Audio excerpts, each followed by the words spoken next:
In this video, we resume our observations, and I will introduce an obligatory component any mathematical structure needs, an inverse. If you didn't see the preceding parts of this series, I recommend you watching them first. Now we've found three series that are somehow related to each other and form a system. Fun fact: how is the distribution of digits throughout the three series? You may not be surprised, but sure delighted that they are spread evenly over the three series.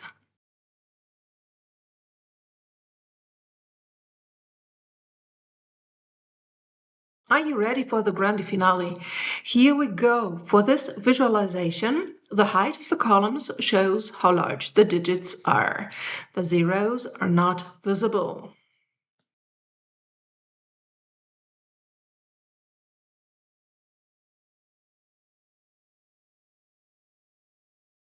I am discretely adding a 5 on the first spot. I now mirror the second half of the series just to show you something. Now watch.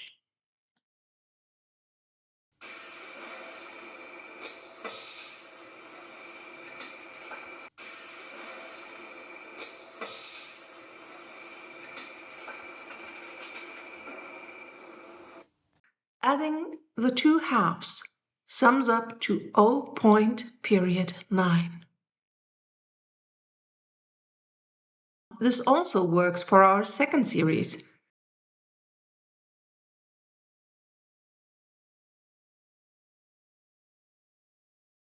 And there's nothing to be done for our third series, which already consists of repeating nines. Congrats if you made it till here. Don't hesitate to watch the videos over and over again, and you will get an even deeper understanding every time you watch. Under this video, you will find a link to an Excel sheet that allows you to calculate a limited amount of digits. The memory of your computer is the limit.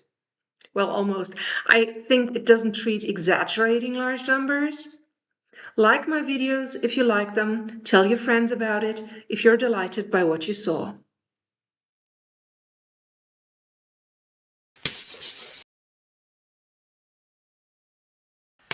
왜 사주느냐?